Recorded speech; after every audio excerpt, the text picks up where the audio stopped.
Hey guys, we're back here in Resident Evil 6 for the first bonus video. Right here I'm just showing off a new technical aspect I added to the video. I just added some saturation, as you can see. It brings up the color very nicely. You'll all be voting on it to see if I should use this for all future updates or not.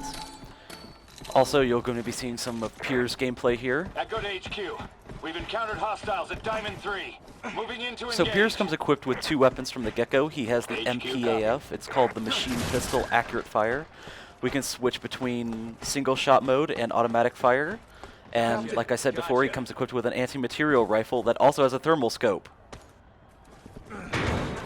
The BSAA has I'll also be taking the time to explain things like Agent Hunt and the other pre-game options that, sorry, I didn't talk about them in the main video.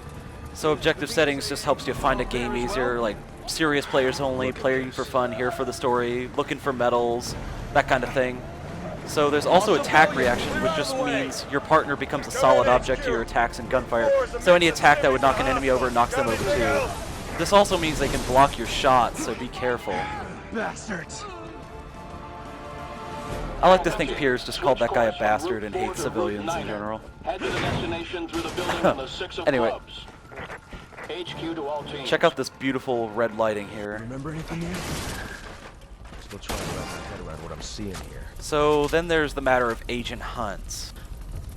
Because right off the bat I'm saying that I'm not going to play it and I wanted to do a 100% run, so you might be wondering. The reason I'm not going to play it is because 1, it's imbalanced as all hell, 2, you don't get anything for playing it, and 3, it actually makes the game easier if you have it online. So the whole basic premise of it is if you turn it on, you're allowing people to invade your game as creatures. So they'll either be Joavo or zombies, depending on what campaign you're playing as. And Agent Hunt players respawn immediately after dying, and they also have a ludicrous drop rate on first aid sprays. Can the chatter. Ready? Right here I'm just showing off Pier's weapons.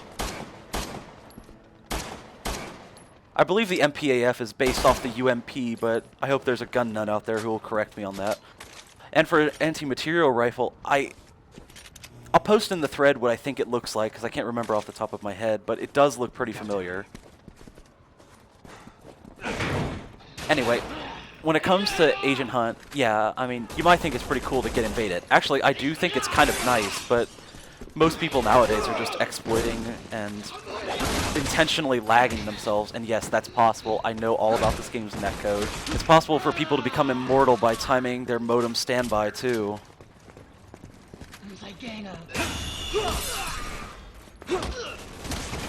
Yeah, right here I'm trying to pull off a different kind of kill, but you'll be seeing that later. Agent Hunt is just not worth playing as the actual creature because you just don't really have any advantage besides infinite respawns. And you're just dropping first aid sprays every time you die. Most people consider it just good enough to actually hit an agent player. I mean, I don't really see the draw of the mode if there's no real reason to play it, honestly. You're just going to join someone else's game and make their lives easier. The only thing is, you just keep respawning and you don't drop any ammo, so I guess if you're aggressive enough, they'll run out of ammo and have to quit out or something. But yeah, that's basically the gist of Agent Hunt, and that's why I'm not going to play it. I don't believe in making someone else's game easier, and I don't believe in wasting my time getting nothing out of it. But for one chapter later on, which is conveniently my favorite level in the game, I will be turning it on to be invaded. And who knows, maybe we'll see something interesting out of it. I know that makes me sound like kind of a hypocrite, but I might as well show what it's like, because I do like the fact that you'll be constantly attacked, and in this game that's kind of something you need. It definitely adds to the tension, and that's always been Resident Evil's strong point back in the classic series. I don't remember if I talked about it in the main video or not, but you're going to see something right here that you can do. That if you angle your character just right and do that little melee, you can actually get a free stun off. Very useful. If you attack enemies from behind by using that melee, it actually throws them into the first stun, like if you just shot them in the head. But the melee isn't the same, but if you can kick them again or slide into them, you'll pretty much stun them. Oh, right here, you'll see that kill I was talking about.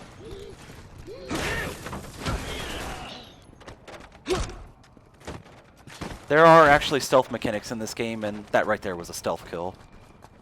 It counts as a stealth kill, even though I didn't really stealth kill him, obviously. But as long as an enemy doesn't know you're there or is stunned or dazed for any reason next to it, just around a corner, you can do that to them.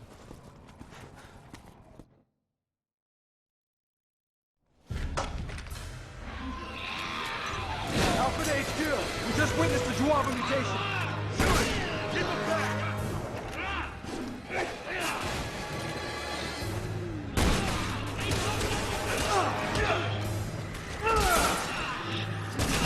Move in! Gotcha!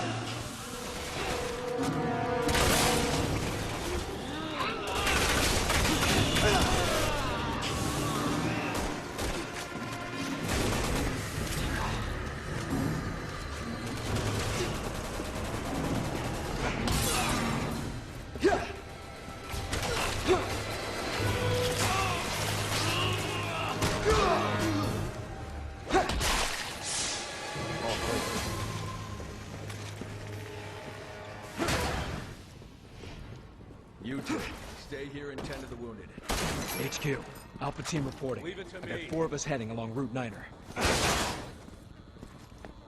Enemy sighted! Find cover! I don't want anyone charging in. Just hunker down and pick a target. HQ to all teams. We've just received reports that hostiles are gathering around Bosalon. Proceed with caution.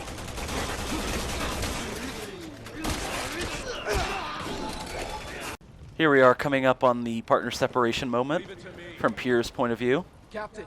Gotcha. Captain! Take it easy, will ya? No way.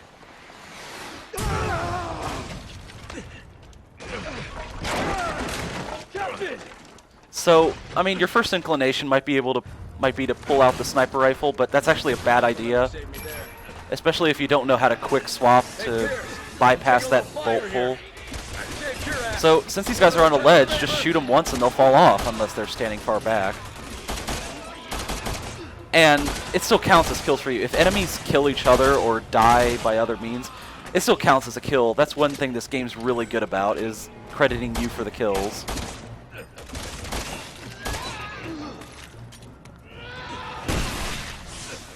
And right there, there's that quick swapping. I might have done that in the main video. I don't remember too well, Make your way back to me. but it's actually something I found out before the game was even released. You two will proceed to the Ace of There was a Spades. previewer named Robert Cram who was playing the preview version of Resident Evil 6 handed out by Capcom, and he was playing, and he had a shotgun, and I noticed that after he fired, he switched his shoulders and immediately fired it again, like no reload time whatsoever.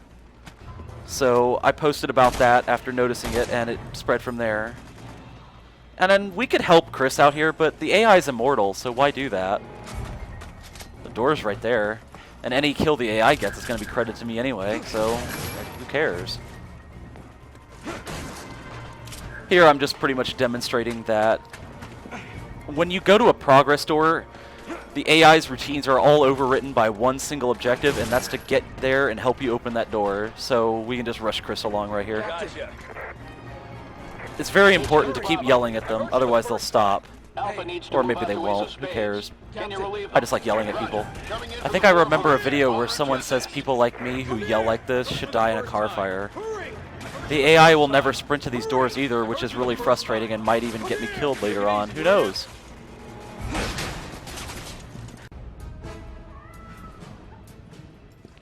Gotcha. Captain. Leave it to me.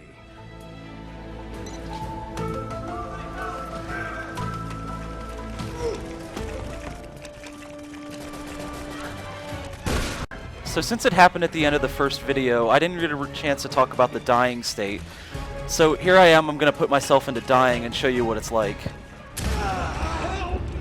So you can either get healed by a first aid spray, you can get herbs, or you can be resuscitated like this, and that's the worst option. So as you can see, I'm in this danger health zone. My stamina's not going to regenerate either, so I'm stuck to limping around. And pretty much any attack will kill me. That means any attack. And as you're going to see, you can even be bumped and killed. Watch. You're going to love this.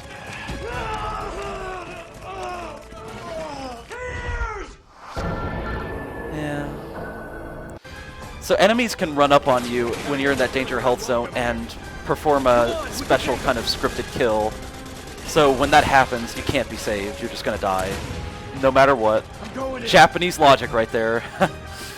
Anyway, right here, I'm just gonna show off what happens when you throw a grenade at these guys. Anyone who's not at the center of the explosion is just gonna turn into a spider. I guess it makes it easier, but I would rather save my grenades. Anyway, thanks for watching, guys, and I hope you'll join me again for the next update. Have a good time.